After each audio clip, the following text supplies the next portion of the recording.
What is up, everybody? Welcome back to another episode of the Geek Boutique podcast, the official podcast of the Geeks and Company. My name is JS. Got a little bit of a special episode tonight. Well, I say that every week. I feel like we got something cool tonight. We got something special tonight. We got something awesome tonight. We do have a special guest with us tonight. Before we do get to that, however, we do have a full house. We're going to get to everybody around the table. We do want to please ask you guys, if you're watching this now, if you're listening to us on your favorite podcast platform, go to YouTube, give the Geeks and Go channel a follow, for crying out loud. We really need your help, guys. We're so freaking close. We're so close to our first goal. We're just about to reach 1,000 subscribers. Give us a follow. It costs you absolutely nothing. It really helps a bunch of geeks out. If you click the notification bell, it'll always let you know every time we upload a video or go live. We also have a bunch of people in the chat already. Natasha saying, hello, Geek fam. Oh, well, look who's there. Hey, are your ears burning, Michael Myers? Because we were just talking about you in a totally positive light, I swear. Dave Thorne.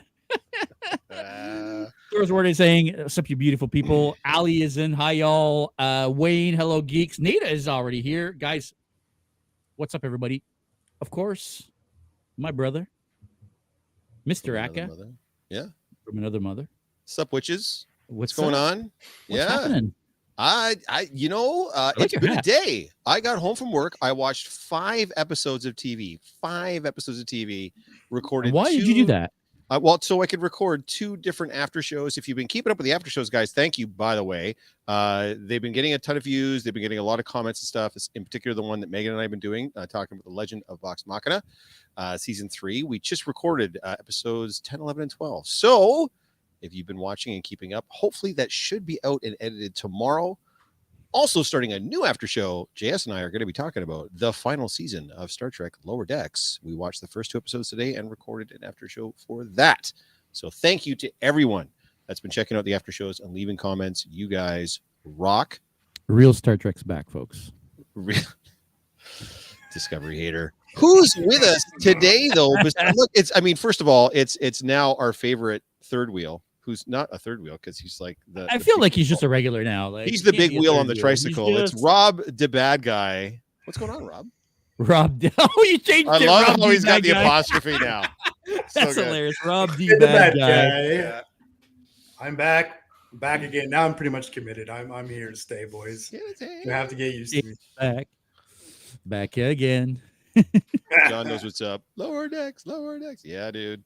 Yeah, you know what? Lower Decks has consistently been amazing. I'm not sure about these 2 episodes, but go check out our after show. It should be up hopefully before the weekend. Hopefully, yeah, and absolutely nice good voice. Scale his hand. We will definitely be talking about that on the after show. By the way, guys, this is the last episode too of the after show for this season. It is episodes 10, 11, and 12. So it has been confirmed we're going to get a 4th season of Vox Machina. Megan and I will be back to do an after show for that. But for now, this will be the episode that comes up tomorrow. Will be the last episode of the after show for Legend of Vox Machina season 3. So check How long does this actually go? 4 weeks, 3 episodes per week. No, I mean 12. Like, sorry. The campaign. The campaign. Like they're at season 3 now. Right. Like how long does this campaign go? I don't know. I think David probably knows a better answer than me, but I believe like the campaign closes or there is an end to campaign, but there's also this same group goes on and does other campaigns, right? Oh, I see. So if we're getting into seasons here, they're not necessarily tying back to the original. Fair enough. One that the first one might have been. That makes sense. Yeah. No spoilers I'm making it up as I go, but we've been talking about that on the after show. Yeah. Neither Megan or I were familiar. We didn't know what Critical Role was before we started watching the show, and we still don't. We've kept ourselves away from it so that everything's a surprise to us. Yeah, I'm in the same. A lot of the people that are commenting clearly know, and obviously David's a fan too. But we don't. So everything that's coming up. So we have no idea. You're asking me, Rob, how long can it go? I don't know. I'm gonna have to tune into the after show to find out. You'll have to tune exactly. In there you go. Yeah. There you go. The David we're talking about, the voice you probably don't recognize, Mr. David Thorne, our special guest joining us tonight. How you doing, David? Thanks for coming on. Hey, fam. How's it going? I'm doing great. Thank you so much for having me tonight. If you don't know David, you should probably go check out an episode of Monday Night Nerd that aired, I want to say... last year. Actually, yeah, last September. Was it last September? It was already a year ago. Holy cow. Yeah. Mr. David Thorne here. I'm just going to say this, okay? There's one person that's been on this show more than anybody else.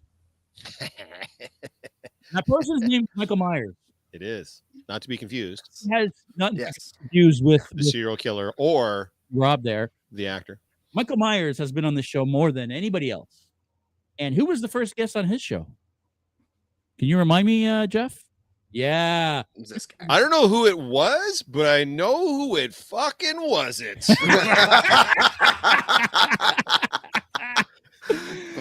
So, guys, It go check out wasn't- Monday Night Nerd from last year, last September. David was on. You were there with him. Yeah, I was. Because I I was guess you right guys there. live close to each other, right? So, We do. We're actually just down a couple blocks from one another. So well, there you go. it was great. He asked me, he's like, "How do you want to do this?" I'm like, "Buddy, if I'm not sitting on your lap when I'm doing this, I didn't do a podcast with you." So Because Dave had me on his old show for, yeah, okay, Michael, sure, I no did. problem at all. Now, having said that, why do we have David on today? Because we would like to say that it's mainly because of the ties in through Michael, but it's actually nothing to do with that. JS put up the bat signal. He put out a call looking for someone that knew something about witches, which is this week's topic, sticking with the Halloween theme, and David sent a message and said, I know about witches. And we were like, cool, because the other three of us have no clue whatsoever.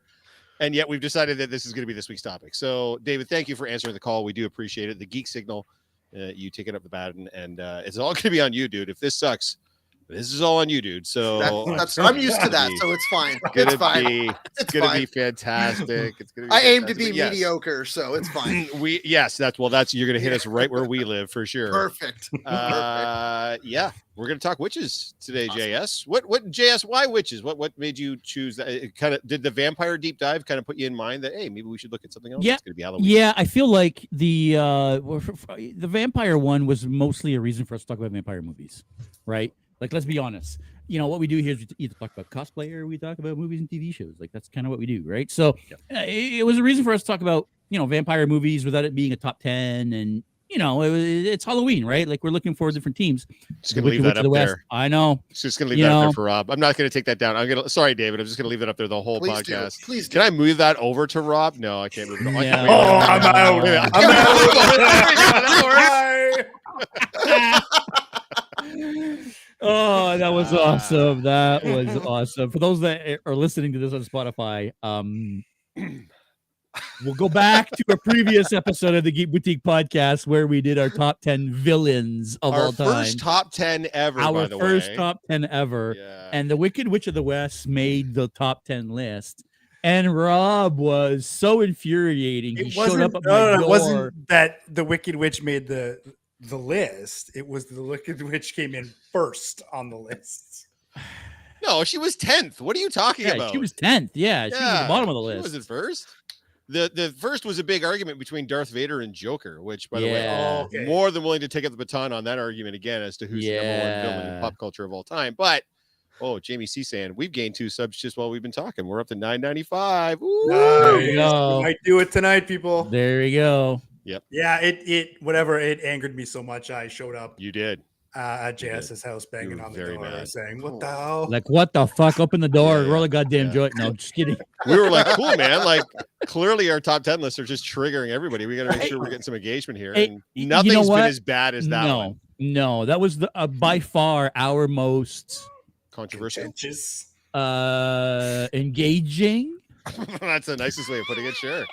Yeah, engaging. Yeah, why not? Just like a So- UFC fight, engaging. Yeah, There you David, go. we did the top 10 Exactly. villains in pop culture of all time type of thing, and the Wicked Witch of the West made the list, and yeah, I got good friends of mine in Kitchener. This was before Megan had joined us. There were like 5 of them watching us, and I got a picture sent to my phone in the middle of the podcast of all of them giving me the finger at the time. That's how bad our list was received at the time. So, and we walked out of JS and I were like, "Yep, that's how we do that."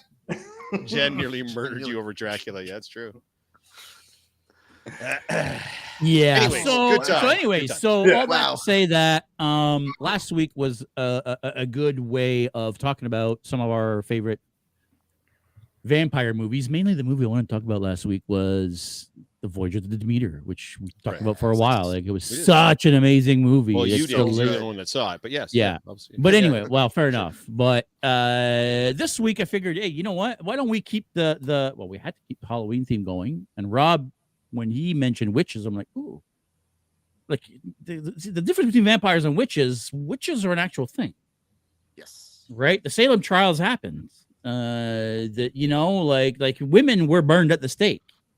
Where vampires, yeah, there was a couple of historical figures that were vampires, but Yeah, and there was like we could go and talk about witches in media forever, but I didn't necessarily want to talk about Disney witches, and that's where the we Wicked thought Witch of the West. Yeah, You 'cause I was you trying- suggested this theme.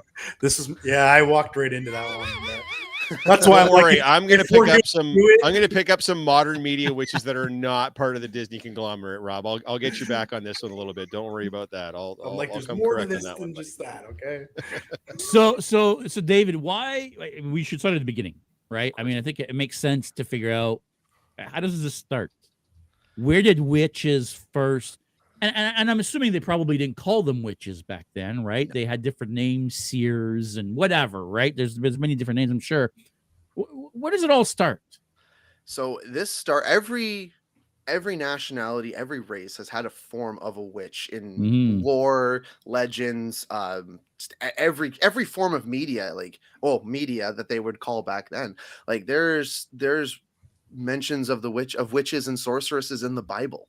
This dates back far before we could even have records of it. Like the modern witch that you'd know with the green skin, the boils, the pointy hat, there's proof that this dates back to Roman Catholicism, where this is actually developed from the harpy.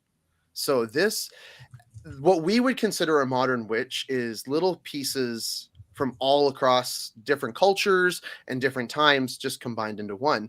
My personal favorite theory is where the green skin and the pox come from. Again, back in medieval times, a lot of diseases ran rampant. And they back then, before they knew what modern medicine was, they'd be like, oh, this person's afflicted, this person's controlled or in allegiance with the devil, so they have to be evil. They're just sick, but they're evil. So that's where a lot of that imagery does come from. So these again, magic and witches, these date back far than we had records of. So it's really interesting because, again, if you look at, as you mentioned, actually seers were in Viking culture. They were celebrated. They weren't put to death. They were celebrated. They gave blessings of passage. And then especially in Chinese culture, like they were healers. Like, they did herbal magic. It's so funny because when you look at when religion got brought into it, that's when witches became evil. They were in allegiance with the devil, and some of them weren't even magic practitioners. And only a few of them, to correct you, were actually burned at the stake. A lot of them were burned at the stake during medieval times, but after a while, especially during the Salem witch trials, everybody was essentially hung or pressed. So that's yeah. What's funny about the religious connotations you're talking about is I realized when we did the vampire one last week, we completely skipped over the entire way that the Catholic Church co-opted crosses, working on vampires and everything else. So how much they had sort of intersected themselves into this. Oh, there's this unspeakable evil. Well, we're going to champion ourselves as the way to help defeat this evil. And Yeah, the cross is what hurts them, right? Which, after a while, I think the modern contemporary audience realized this is horseshit, because modern day vampires, contemporary, very rarely are affected by the cross. It's usually the first thing that gets tossed out the window for what's going to affect a modern day vampire. But for centuries there, the cross was how you hope to defeat a vampire. So it is funny how the church will step in and be like, oh, here's a way we can sort of put out to the collective consciousness that we're the good guys because they're the bad guys, and we're going to help you defeat them, type of thing. And it's funny that you say that, because during the witch trials, it was because the Puritans had left Europe and wanted to start their own version of religion where they felt free from the churches. They could experience Catholicism and Christianity in their own way. But a lot of their practices that they did were considered witchcraft. So they would eat bone marrow and drink blood because they thought this was healing them. But then the people they'd accuse of witchcraft were just normal people.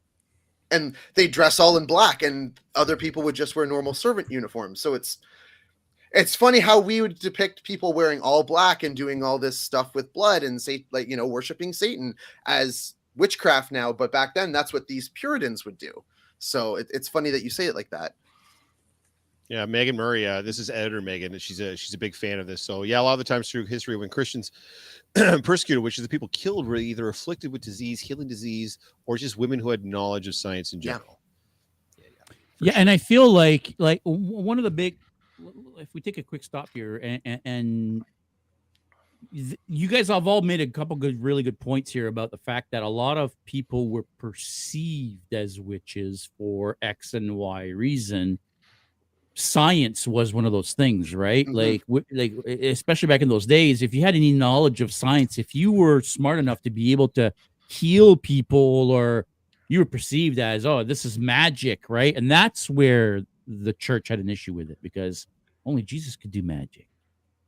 Well, they also said minor inconveniences too. Like, for instance, like if their butter didn't churn properly, or if it didn't harden, they believed that was because of witchcraft. If you could float in water, it was because the devil was lifting you up, they would say.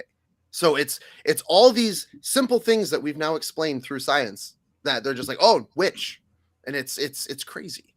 Well, and there's a famous quote you're probably familiar with from Arthur C. Clarke that says, any sufficiently advanced technology is indistinguishable from magic. Magic, yes. Love that quote, by the way. I love that quote as well. So I wanted to read it out. Yeah. It's such a great one. Is there anything worse than realizing that someone might know more than you? Even Galileo was imprisoned by the Catholics because of knowledge, right? So the churchies don't. And by the way, I'm not bashing on the fundamentalists. If you're big into religion, that's totally cool if that's your bag. But yeah, there definitely seems to be a point in history where, if you went science, the church was like, nah, we're so not down. That's not cool. And it looks differently today, but that still exists today, right? Knowledge is valuable, it's power, it's still, there's gatekeepers everywhere on that. It still exists today. Of course.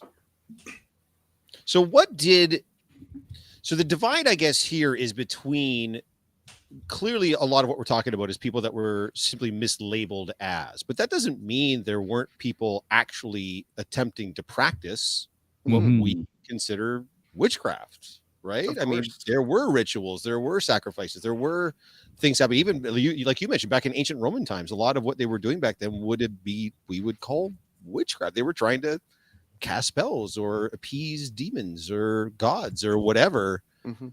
It's been a practice throughout the centuries. I don't know how effective any of it would necessarily be, but it's not like people weren't actually attempting to do witchcraft, right? Well, even you saying that, it's interesting because learning about the witch trials in Salem was completely fascinating. And one of the starting points was interesting to me because it started with a slave woman called Tituba. And she was actually teaching what she was known as magic to these two young girls. And one of the girls was actually the Reverend's daughter.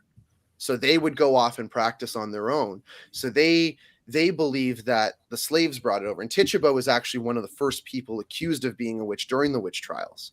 So it's interesting that you said that because it's a culture bringing what they know to another culture, and then us not understanding it and being like, witch, you know? And then unfortunately these girls developed something called the affliction. And they believed that the devil was communicating through them and naming names in his book. So when these girls would essentially have seizures and they would scream out names, and it would be people that were known in Salem to be either very outspoken or very different. And so again, Tituba being a slave, the whole town was against her. Another one name that they screamed out, and they believed the devil was telling this name, was a lady named Bridget Bishop.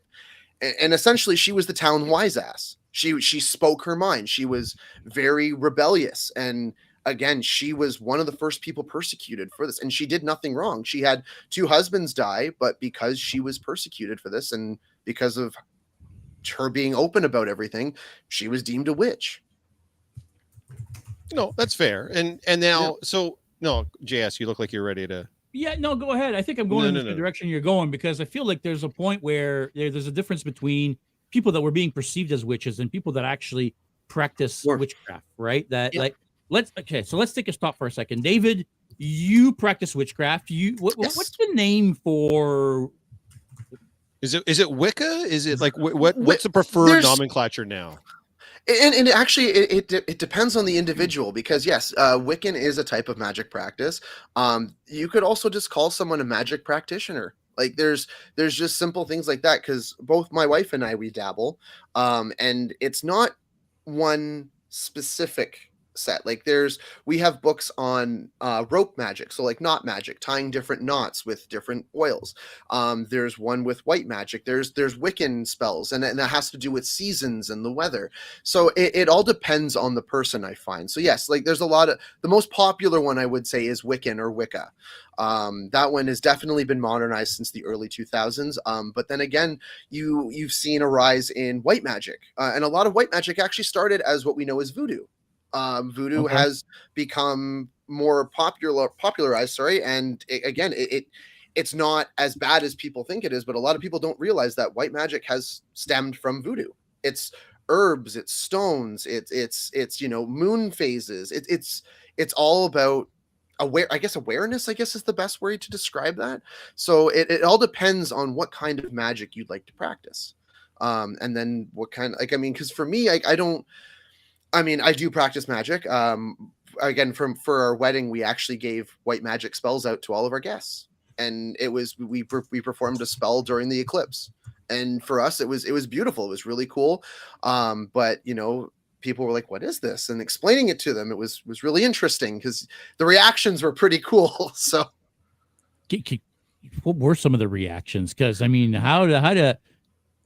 assuming people that are going to your wedding have an idea that it was witchy Star Wars theme, so they knew what they were getting into. So they knew what they were getting into, but 100%. What's the reaction of the people at your wedding when you start doing a spell there in front of like the whole crowd? It was, we didn't do the spell there. We did the spell at home, and then we made like the liquid spell, and then we just kind of left it out on the windowsill. We let the moon phase and everything just kind of charge it, and then we filled bottles and we put like a little D20 in it, so it was essentially like a witch bottle of fate, as we called it. But the whole point of it is we are giving our love and protection to all of our guests that are coming, and it's kind of like a little good luck spell for them. And it's a lot of fun, but a lot of the reactions we got were people were a little taken aback at first, but then they realized after I explained, hey, it's us giving you our love, it's us giving you, luck. I'm like, oh, that's actually very sweet of you. It's like, hey, thanks for coming to celebrate with us. So that was what that was all about. And David, I'm going to be the practicing skeptic, okay? Because there's got to be a counterpoint to everything we're going to say. Absolutely. And if someone's going to be an asshole on this podcast, it's probably going to be me. It's lay it on me. I would say it should be the bad guy, but I'm going to jump in here anyways, because you're talking about casting spells and practicing magic, and I think in our contemporary modern society, it would be easy to kind of look at this like almost like astrology or things where there's no real actual like. I don't mean to be debating. I'm asking you genuinely. Please. Do you genuinely believe that you are performing? Does magic have a very definition for you when it comes to that? Do you believe that there's actual effects based on the spells that you're casting? Like, where is this? And like, is this a faith-based system, almost like religious, or is it more like you can see tangible results? Like, you honestly feel like you're having an effect on people's emotions or on the physical world with what you're doing? That is an absolute great question. I appreciate that. Honestly, I do. I genuinely do feel and see an effect, because I am a firm believer of cause and effect. I'm a believer in equivalent exchange. What you exchange for something, you get back in return. And that's actually some of the basic principle practices of magic, is whatever you put in, you get back. And that could just be blind faith. It could be confidence in yourself. It could be whatever it may be. There's been, and I apologize, this might be a little off topic, but it helps me with how I feel as a magic practitioner. We're all about off topic on this podcast. Don't worry about that. You're good. I have had so much supernatural and occult things happen to me in my life that finding magic and practicing magic gives me physical and tangible proof of what I actually believe in. And I've seen stuff happen out of that. And and so is my wife. And there's just so much stuff that I've seen that I'd have to do an entire hour-long episode on just stuff that I've seen and experienced just through magic itself and through paranormal events, that it's just, I know something is there. Like, I physically have seen something there.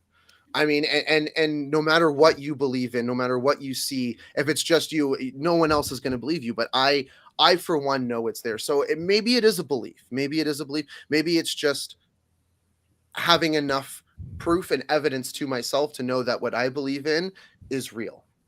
And I mean, that may sound crazy, and I totally understand. No. That's why I asked. I was seeking clarification. But that's how I feel about it. You know what I mean? It gives you a way to express it, to exactly understand it, explain it. Yeah. So, case in point, like I will give one example. It's a haunted doll, but I prefer the term occupied, and I'll tell you why we call it occupied. I was filming a movie called Anthony and Ben Ruin the Universe, and we needed a doll, a creepy doll. So I contacted Cabinet of Curiosities here in Hamilton, and they're just like, we have something. Heard of that place?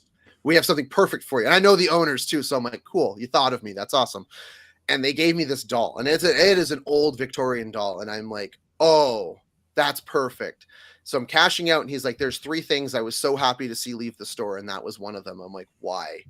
He's like, it's got a weird energy to it. And I'm like, okay. So I brought it home and I set it on my kitchen table, and both of my pets started reacting to it. And I mean, severely reacting to this doll. And I'm like, okay. So a couple months, we use the doll in the film. Nothing weird happens. A couple things I did try to make contact with whatever was in it, and it wasn't working. So same store, Cabinet of Curiosities, contacts me, and they're just like, hey, we're doing a show called Repossessed about haunted objects. Would you like to bring the doll here? I'm like, absolutely. So I brought the doll on, and their medium made contact with what was inside the doll. And as soon as I put her down on the table, they had little lights on the table to react to EMF, any electrical magnetic surge. Every single light on the table started flashing. I checked under the table. This wasn't a trick. This was real. They picked the light up, and the light was going berserk. So I'm like, okay. The medium made contact, and it was a little girl's doll. And she was in isolation during the Spanish flu. And this was her only friend. So when she died, part of her got stuck in this doll. So we call her Daisy, but apparently that was her actual name. And the medium, who was also a practicing witch, made a little witch bottle, and they put it around her neck. And ever since then, my wife and I have had actually like minor experiences with her since the witch bottle has gone on. So again, that's taking something that's paranormal and occult with witchcraft, and it's again validating it for me, because ever since she's been at peace with this witch bottle, she's been active in her own ways, especially with my wife and I. And we love sharing Daisy stories. It's so cool, some of the stuff she's done. So it was one of those instances where I got that proof that what I believe in is real. Right. Nope. Cool. And let's be honest, it's like any other religion. Yes. Right. I mean, there are some things that you have to take on faith, but there are also some things that they have to be based on some truths. Right. Absolutely. And the little bit of research that I've done into this, I've found that a lot of the magic is not magic, right? It's being aware and it's having an understanding of how things work. Mm-hmm. And being able to put those things together, right? Like it's funny that you say it like that, because there's a principle where, and it's funny, I'm gonna quote Thor on this one, about how science is just unexplained magic, or magic is just unexplained science. Yeah. But do I believe there is more to that? Absolutely. But that's my belief. And do I believe that there's things that I want to understand? Absolutely. Do I know that there's things that I'm never going to understand and we're not supposed to understand? 100%. But am I going to go on this trip and find out stuff along the way? Absolutely. So there's a part of it where it's very comforting, and again, like, because I don't like using the term expert because I know we were making jokes about like the whole witch expert and expert. I'm always learning. I've had an entire lifetime so far of just learning stuff to get to where I am today, but every single day I am still learning. I'm brand new at this, and it is so cool and just so interesting about everything, because everything itself has like an energy, and a lot of magic just explores that energy, and it's really interesting. David, how does this even get started for you? Like, how do you decide one day you're going to go down this path and explore witchcraft? Like, how do you make that conscious decision that this is what I want to start learning about? My family's always been open to it. That's the thing, is it's my family's always had a firm belief. Like, one of the biggest principles is that death is never the end. And we've always believed that, death is just the restart button. It's, we get a second chance at something else as someone else or something else, and it's kind of like religion itself. It's comforting. And and it's we do believe in the paranormal. We do believe in magic. Some of us are practicing, and my mom, before she passed away, she had this beautiful outlook on life, and it's just, she was never afraid of death, which was awesome. And it was just, hey, it's my time, and and I believe that was her connection and her belief with magic and the paranormal and just everything that's associated with that. And there's a point that, it's one of my favorite teachings from her. It's just, don't be afraid. It's life's an adventure. Enjoy it. And it's, again, like dipping your toes into it. As I said, like, I'm always learning. I love to learn. So it's one of those things where it's like, cool, I learned this. This is very interesting. What's next? So, just learning about the paranormal and just a little bit of witchcraft here, and then being like, I want to go forward. I want to know more. I want to pick up a different book. I want to know what different kind of magic, how was magic viewed by other cultures? It's you got to be adventurous, I guess. So when it comes, sorry, go ahead. No, because the main topic of conversation today is going to be sort of like how that then translates into modern media, contemporary stuff that we're watching, right? Like pop culture stuff, right? Because even now we're seeing like a broad range of magic users and what you would consider to be witches, and even the terminology, even the phrasing, which now means something almost completely different than it meant 100 years ago, 1,000 years ago. It does keep evolving and changing. What do you think? Because obviously this is something extraordinarily personal for you, and it makes sense that this would be something that would continue to be in your life, but it's not just you. This keeps coming up all the time, and it's been happening for thousands of years. Why is it so persistent? Why do we have so much of this in our modern culture, our extremely advanced scientific, everything explained society that we live in still loves myth and magic and legend? What is it about that keeps occurring in pop culture? And you know what's funny? I think a great example of that would be, a great and bad example, would be Wanda Maximoff, because again, with her, and again with WandaVision and everything like that, she created the family she wanted, and then she realized, this is wrong. And then obviously her whole villain arc, but then again, especially with the whole Agatha, I haven't seen the new series or anything, but it's putting a spotlight on certain aspects of witchcraft. And obviously Wanda Maximoff and dolling it up for Hollywood and to make it entertaining, but then people are like, wow, there's comfort behind magic, and same with Hocus Pocus, for example. So Hocus Pocus came out and it bombed in the box office, but later on it became a cult hit, and then it became the movie that we know today. But then Hocus Pocus 2 comes out, it had mixed reviews. I loved it. But look at the bonds, look at the idea of sisterhood that brought. And a lot of magic, and, you'll hear the term coven a lot. And that's just a gathering and a sharing of people's energy. So in a way, the more people explore magic, and again, the more light that gets shed on magic with media and in certain aspects, kind of brings people together. People start their own coven, people make friends, people make a family that isn't their own. And it's kind of beautiful. And it's funny that something that was almost people persecuted for is now something beautiful and something amazing and creative. And, you know, I do a lot of art markets, and I see a lot of witchcraft and a lot of, you know, witches places, and it's celebrated. And I love seeing that. And honestly, I know it's because of media, and witchcraft is now celebrated because of the media that's been coming out, because people are now seeing that it's bringing people together, and it's not as evil as people make it out to be. Yeah, I love the way you said that, the sharing of energy. That's a great way to put it. Yeah. Is there something that you, because you're so close to it already, is there something that you see in modern media when it comes to magic use and witchcraft in particular that drives you fucking crazy? Like a sort of trope or a cliche or something that every time you come up with, like, this shit again? Yeah, you know, it's great that you asked that, because there is, and this is a very hot take, but it's fine. I do not believe in that there is something called a bad magic. I believe that there's different practices. I do believe that there is things you should not dabble with, but I mean, they're there. But if you know, don't dabble with it. It's just like, hey, there's a cliff. I'm not going to walk on the edge of a cliff.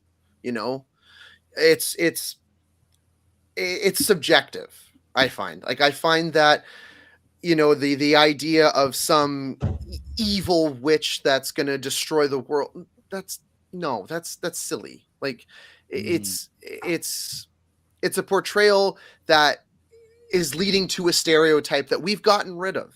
You know, we've gotten rid of the fact that witches are evil, you know. And I get, like, again, as I said, Hocus Pocus is a great example. And then again, using Wanda Maximoff and her arc. But at the same time, it's just like, witches aren't evil. They see stuff that, you know, and they practice stuff and they feel stuff differently that you don't see.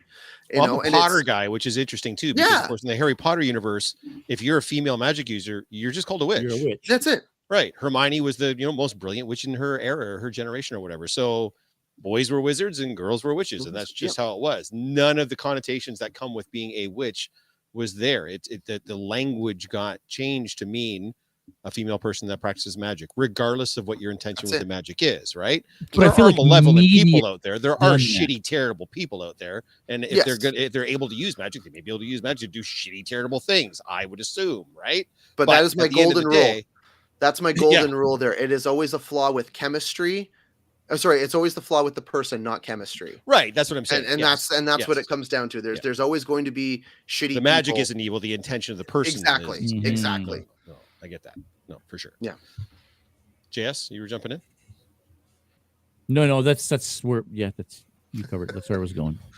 What would you then, David, as someone that practices, what is something that you would like to see a greater focus on then in modern media when it comes to the portrayal of witches in particular, but magic users in general? Is there something you'd like to see that's kind of gets gapped out a little bit? Yeah, I would like more focus on the fact of how comforting practicing is. Like how people find religion and how that's a comfort for them. I'm personally, I don't want to say like I'm agnostic, because I love when people tell me, hey, I'm religious. I'm like, you know what? That's great. You found something that makes you comfortable.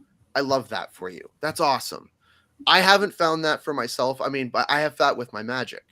And, you know, and it's so welcoming. Like, I have friends that are just like, see my wife and I do stuff like, oh, hey, we want to join. Absolutely. Come join. Let's do some stuff together, you know? And I would love to see a more, because like, again, a lot of media depicts magic as bad or dark or evil or horror, but you know, like there's not enough where it can be good. Because even Harry Potter gets real dark, like real fast, you know, and just focus on the good. Like, I want to use an example, and I'm sure my wife is going to love this, but Practical Magic, for example, that is a great movie.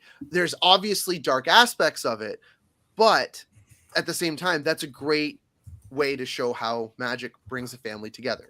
And I love that. Yeah. That's the problem. Like with there is no drama without conflict, right? There has to be some level of conflict in media. Otherwise, and that makes a good story. If everyone's safe and everyone's okay and all the plans go to fruition, then there's no movie. There's no show, boring. Right? Yeah. There has to be a point of contention, and typically it would be your classic good versus evil or whatever. But, exactly. Yeah. And that's why I know that me wanting that is a little. The craft is craft gets really dark. like real dark, real fast. Yeah. But you know what I mean? Like it's a lot of those feel like cautionary tales though, David, where like you're messing with stuff that you shouldn't be messing with. Like you came into it all lighthearted thinking this was just like a fun nighttime activity with your friends. And now there's demons. There's all kinds of terrible shit happening. Right. Because you weren't prepared. You didn't know. So it's almost like a cautionary tale for life in general. You shouldn't be dipping your toe in on stuff that you don't have any understanding of. It's like using a power saw without reading the instructions for, you know what I mean? Like exactly. You're messing with forces that you have no business messing with whatsoever, right? Exactly. And it's true. Cause I mean, like there are people that, like, I mean, case in point, the Ouija board. The Ouija board was considered witchcraft for so long. And again, Mattel produced it. But at the same time, like I have dozens of horror stories with the Ouija board, and I personally will never own one because from day one, I've had nothing but a bad vibe from just looking at. We went to a Ouija board museum, and it was the coolest and creepiest thing ever. There is a Ouija board museum. Yes, there is a Ouija board museum in Salem. Do you know how big Ouija boards were for a while? Oh, they're huge. It was a mass-produced medium. My parents again, Mattel made them. That's what I'm saying. Like they were everywhere for a while. Yeah. I'm a little bit like David in that I've honestly never used one, and I never want to be around. I don't want anything to do with it. Yeah, absolutely not. I will never even humor the idea of having one in my home, even though how cool as it looks, I would love, like, I just love how they look. I will never humor the idea of having one in my home. No, by all means. I did get a question come in from one of our watchers. He sent me a message saying he's watching the podcast. Voodoo, when I went to the Caribbean, was big. Is it bigger there than in Canada? Very much so. Yes, very much so. Yeah. The more south you go, actually, in the States, it's amazing because again, the French Quarter in New Orleans are huge into voodoo. Huge into voodoo. Actually, and even some just south of the border in Mexico, a lot of what they practice is considered early stages of voodoo or an advanced stage, depending on how you look at it. Because you do have a bruja, which is essentially a Mexican witch. I think we might have triggered some of the chat there because they're all still talking about the Ouija board. Jennifer, nope. Other Jennifer, no. Jennifer, no way. Steph Thorne said they even had a Barbie theme Ouija board. There you go. Yeah, of course she loves that one. Nate is saying, I have one on my dining room table right now. Well, don't fucking use it. Don't touch it. Ali saying, I talked to Elvis with a Ouija board back when I really didn't know any better, by all means. I hope the king was doing well. New Orleans is huge. Yeah. That's what I'm saying, man. It was very prevalent in modern society for quite some time for a Ouija absolutely. Board. My parents had no believe. My parents were very, like, especially my father was a staunch atheist. Like they were very much not into the supernatural, and they still, would have some drinks on a Saturday night, light some fucking candles, and bust out the Ouija board, right? So yeah, it was a goddamn thing. David, what did you think of the Red Witches that were on the Ahsoka series? I absolutely loved them. I know, never would have put that together, man. You know what? And it's so funny. Yeah, exactly. Witchy Star Wars wedding. Who'd have thunk? But no, like and again, they were already set up as, I don't want to say villains because they were victims at first. And then they definitely became the villain. That was their villain arc.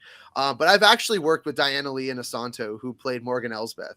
And honestly, her knowledge of just the Witches of Dathomir and the Red Sisters and everything, it was like talking to a voodoo priestess like in the flesh. And I'm like, oh my God, this is so cool because I got witches in Star Wars. What more do I want? This is awesome. And just how excited she was about that, because it wasn't like the Jedi. It wasn't like this organ. And it's true, because if you look at it, it's like the way that they had Christianity and witches here. You have the Jedi, who are very strict, very monk-like. And then you have the Witches of Dathomir. Oh, we're getting dark with this. But, there's no real, like, with what they're practicing, there was really no ties. It was all necromancy, essentially. And I'm a huge, when I play D&D, I'm the necromancer. So I love that aspect of it. But yeah, like I thought they were done. If I was going to get space witches, that's how I want them. And it was awesome. Nada saying, back to the voodoo thing. There was a voodoo church across the street from me for years. That scared the fuck out of me. Ooh. Services were in the middle of the night and shit spilled out onto the street. The fear was real. Yeah, I'll bet. Now again, I don't know how much media has portrayed voodoo versus what voodoo is actually what it actually looks like, but in media it looks scary as fuck.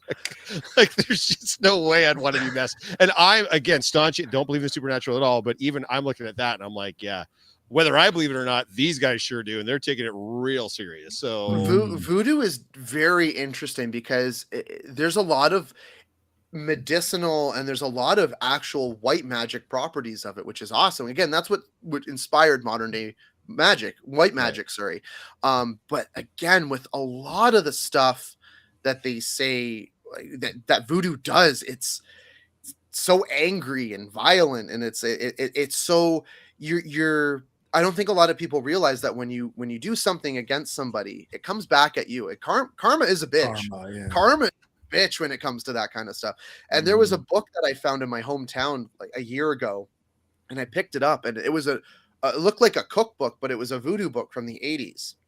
And I got this wicked weird vibe from it, and I'm like, and I started flipping through it, and as I was flipping through it, I'm like, yeah, I need to take this home so nobody uses this, because this was used on somebody and this is not good. So we have the book here. I've never looked at it since, but I'm like, I don't want that falling in the wrong hands. Megan saying she loved the fourth witches they had in the Acolyte. Yeah, lots of witches going on in Star Wars lately. Mm-hmm. Yeah. Oh yeah. Unfortunately, I didn't see the Acolyte, so I don't know those witches specifically, but yeah, I can pull it was definitely like a comment. 4 episodes there. Jennifer asking a question. I found your comment about magic being energy interesting. And what's funny is, even just as an aside, even some of the books and stuff that she'll read, that they very much talk about magic being just a manipulation of energy based on the principle that you cannot create or destroy energy. You can just move it around, shift it around. Yes. Where, if any, is the line between magic, Wiccan, and the paranormal? What are your thoughts?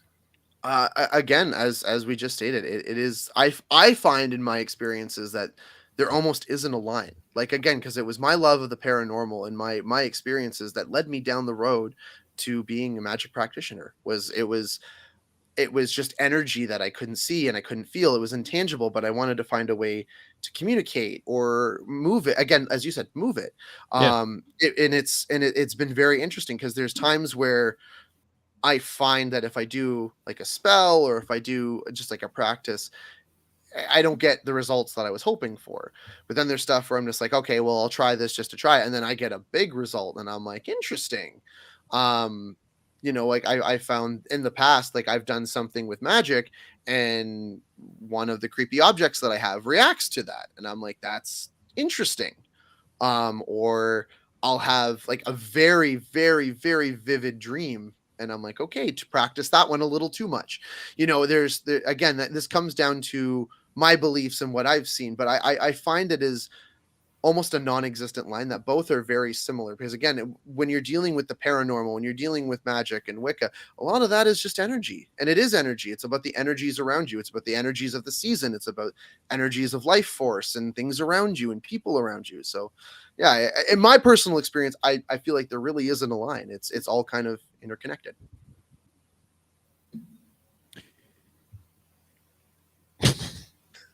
Giant pause from JS. Are you good, dude? Or do you have a stroke? Yeah, I'm good.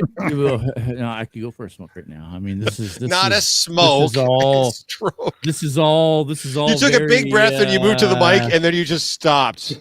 Yeah, I mean, I feel like when we're talking about a subject like this, for me, it's like any other religion. Yeah. Right. There's some stuff you need to take on faith, and then there are some stuff that are sometimes just rituals.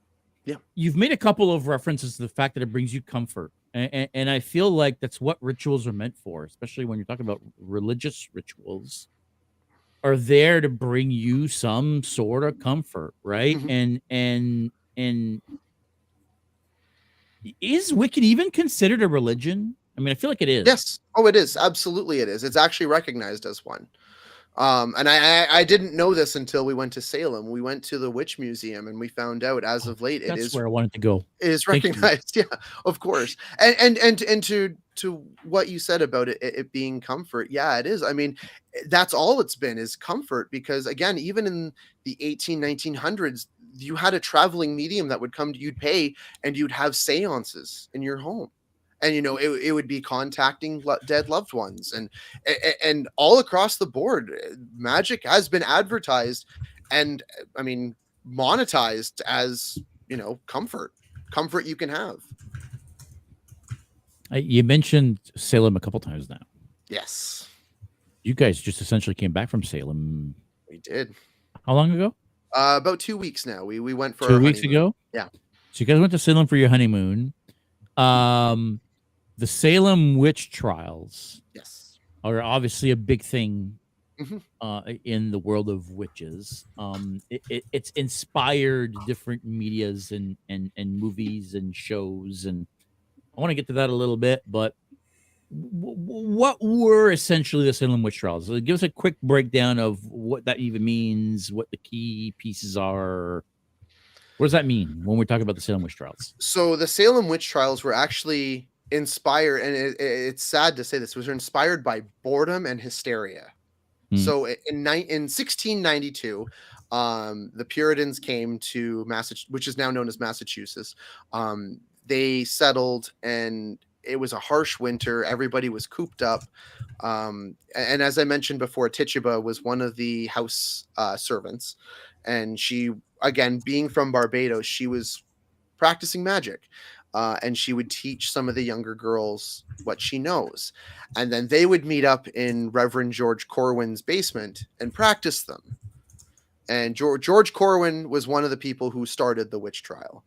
There were several founding families that were involved in this witch trial. So 2 of these girls that were practicing received something called the affliction, and they would fall on the floor, essentially have seizures. They actually gave us the medical term, what they believe was wrong with them. I'm so sorry, I'm blanking on that now, but they would writhe on the floor and start yelling names. And because this was happening in the Reverend's home, they believed that these names were people associated with the devil who had signed the devil's book and pledged their allegiance to him. So they believed that these people were witches. They were practicing magic. They were in league with the devil, and they were all out to get these people of their new world. They were going to ruin their religion. They were going to ruin their life. We had to stop them. And they were the reason why everything was so shitty. So they basically, anytime these girls would yell a name, they would lock them in a dungeon and they would await trial. And at these trials, you were asked, would you plead guilty or innocent? And no matter what you said, you were either thrown back in the dungeon or sent to be hung. There was no getting out of this. Once you were deemed a witch by these people, that was your life. The system owned you. There are several examples. Like I mentioned, Tituba, and I mentioned Bridget Bishop. Bridget Bishop, unfortunately, was hung. One of my favorite stories to come out of it, one of my favorite parts of this, was Giles Corey. Now, Giles Corey was an older man. Now, and back then, you didn't live very long. So he was like 40, 50 years old at this time. He was going down to the trial, and his wife hid his saddle, which is the equivalent of hiding your car keys back then. So he couldn't go. And he was so mad at her that he called her a witch. And they came and took her. Oh. And then he came to her trial the next day, and he realized what he'd done. And he's like, okay, I messed up real bad. So he's like, I take back what I said. She's innocent. And then the town turned on him and said, you're the witch, not her. So they locked him up. And it's like, how do you plead? He never said anything, because if he said he was guilty or innocent, they would take everything away from his family.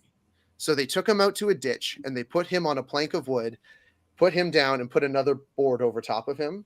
And they place a boulder on top of him, on top of the first plank of wood. And essentially this was called pressing. And they asked him, how do you plead? More weight was his only response, because he knew that if he said anything, the governing families would take everything from his family. So he was pressed to death because he did not want to admit his innocence. So he just, every day they'd add more and more boulders to this. And it was all because of hysteria. They killed 25 people 24 of them were hung and one was pressed to death. And unfortunately, one of the ladies, Sarah Good, she went in with her daughter, and she was also pregnant. One of her daughters, one daughter, Dorothy, came out of the dungeon and she was never the same. And the other daughter got out and just vanished. No one knows where she went. No one knows where her bloodline went. No one knows. So she just up and vanished. Unfortunately, Sarah Good, the mother, was hung. And it was over, I forget, it was an argument of something. But again, the entire witch trial lasted a full year. And it was all because of hysteria. People just bored and turning on one another. So, in other words, the Salem witch trials were those people's version of COVID.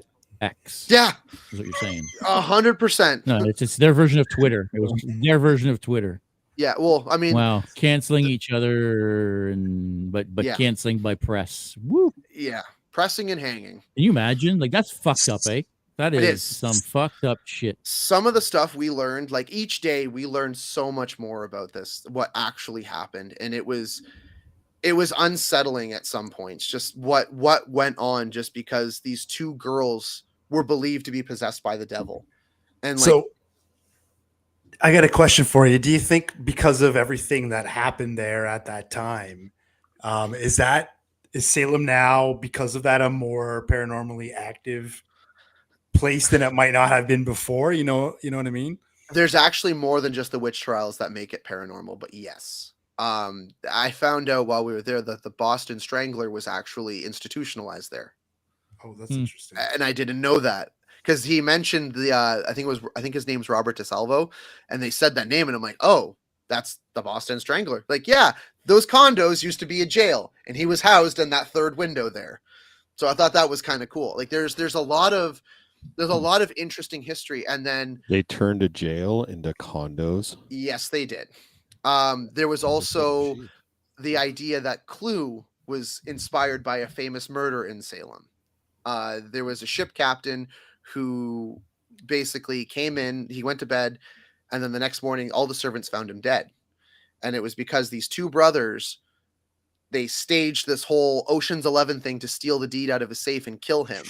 And then they admitted it to somebody in the next town over. And they thought because he was killed with a lead pipe that this was what inspired Clue. Because Parker Brothers was actually founded down the street from there. That's interesting. Kind of like the whole Ouija board being made up by Mattel. Yeah, exactly. Jen's asking, were there any other men other than the press guy that were accused of being witches? Yeah, there was several. I'm blanking on the names now, but a lot of them were husbands of accused witches. Because again, a lot of them did go to the trial. There weren't as many. I found that there were definitely a lot more women that were accused. Again, because a lot of them were very outspoken or defiant, and that's what landed them in prison there, or their dungeons. Essentially, it was because if you're going to speak out against us, then you're definitely a witch. I think there was, I want to say, maybe another like 4 or 5 men that were, including Giles Corey, that were killed during the witch trials. But it sounds like a lot of these people weren't actually witches at all. They weren't at all. It was just because it was John Proctor. Thank you so much. Oh, the name was driving me crazy, because John Proctor and his wife were both. And the Burroughs as well. George Burroughs, John Proctor, Rebecca Nurse's husband, Francis Nurse. Yes. Thomas Putnam. Yep. Yeah. Those are the names coming up. I appreciate that, because I couldn't remember the names for the life. I just remember Giles Corey because I thought that story was so interesting. But yeah, a lot of them were innocent. Again, like I said, they were very outspoken, or they were just names that these girls heard in passing. It was very interesting when they were giving us the scientific rundown of what actually happened to them, and what was viewed as essentially the devil speaking to them. We now have a medical term for. Again, it was what we said about magic just being unexplained science, right? And it was sad and interesting, but I mean, yeah, it destroyed so many families because these two girls were just yelling names out. Yeah, and every day we're making new scientific discoveries. So it's not surprising that this still continues and is as prominent as it is today, right? Yeah, exactly. Guys, we've been on for almost an hour now, but before we go, what's the one biggest misconception you think people have when it comes to witches and witchcraft? Honestly, that there is the witches worship the devil. That's been the whole subject of this. Like, witchcraft isn't worshiping just the devil. The devil is a part of it, but devil isn't the whole thing. There's gods. It all depends on what you worship too, because Wiccan has several different ones. There's holidays there's different holidays. There's everything, even the Norse, like reading runes. It's all about Norse mythology. There's not one deity. It's like religion. There's not just one deity. There's multiple. And that's the biggest misconception, that magic is evil because the devil created it. Well, no, it's not. It's as I've said multiple times, it's comforting.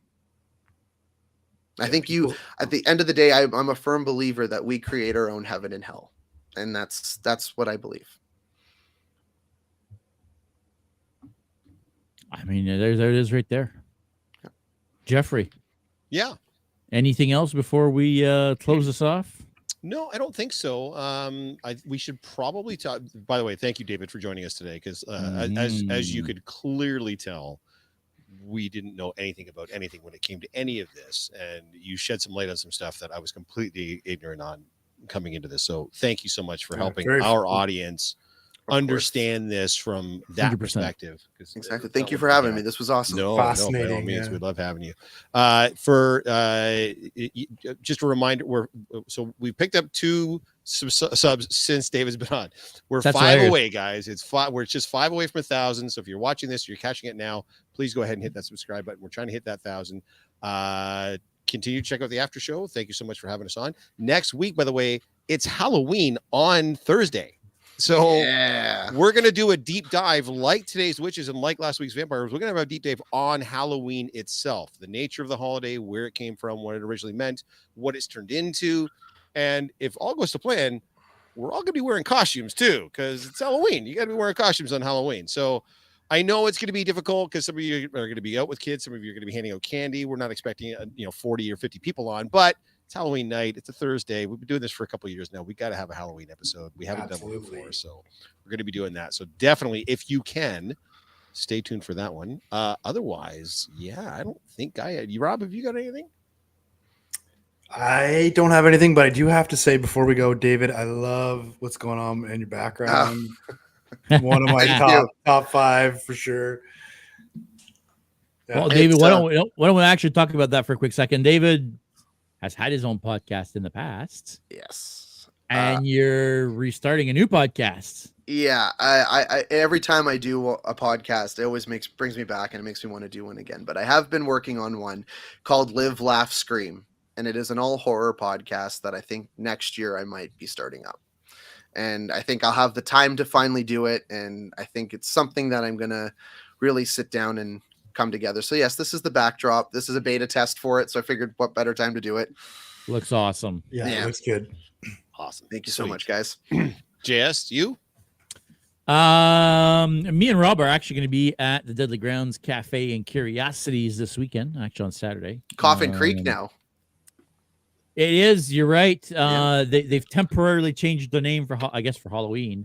So we're going to be there on Saturday from noon-ish to, I don't know, whenever we decide we've had enough. As long as you can stay in those suits the whole time. Yeah. Well, we've changed there it is up a tattoo shop right next door. Oh, maybe someone should bring a camera. Yeah. We're going to do clickers at the Deadly Grounds, but considering that, I can't stay in that mask for more than like 3 minutes before I'm suffocating in there, I was like, this is not going to work for me. So we're just going to do Jason and Michael Myers again.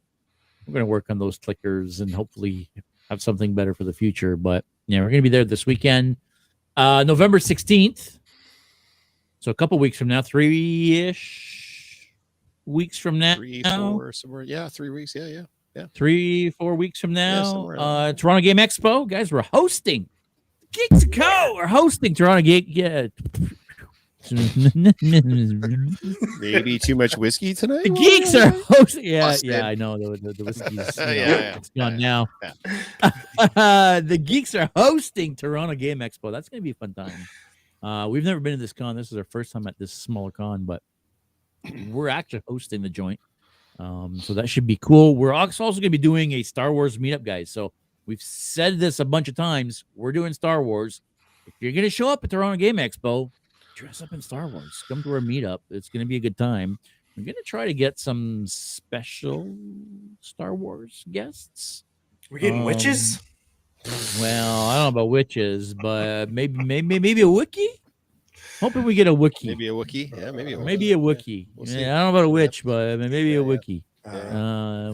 We're seeing if we can swing that. Andre's saying it's a cool little con.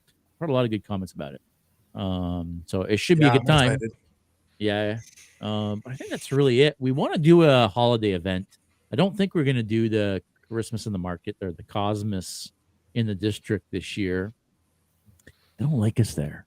They don't want us there. They give us grief every time we go, and we have a good time, but security is usually on us in like 3 minutes. Yeah, like before, like we're just gathering, and they're already on us, right? So I don't know. We're gonna see if we can figure out some other Christmas event that we can do, at least to get some people out and hanging out together. I mean, that's the key, right? That event is really just so we get to hang out with you guys. Yeah, let's be honest, right? So we'll see if we can figure something else for that. But other than that, I think that's basically it. I think anything else? I think so too. No, I can't think of anything else that we would be. Yeah. That we be talking about. After shows, guys. Check out those after shows. There's a bunch. Well, there's not a bunch. There's a new after show coming. Check that out. Legend of Vox Machina, the season finale, and first 2 episodes of Star Trek Lower Decks. And first after shows coming at you this week. Hold the phone. Hold the phone. Uh-oh. We got 1 more sub. We got 4 to go. Oh, whoever fucking subbed just now, you are a freaking legend. Guys, that will be it for now. The final countdown. Guys, thanks for watching. Thank you very much for sticking around. We freaking love you. Make sure you click that like and subscribe button. That is going to be it for this week. We'll see you next week. Stay geeky, everybody. Bye, witches. Peace. Witch better have my candy. Thank you for tuning in to another episode of the Geek Boutique Podcast. Like always, if you prefer to listen to us, you can find us on all major podcast platforms. Now, make sure you don't forget to click that like and subscribe button, as well as the notification bell to make sure you never miss anything.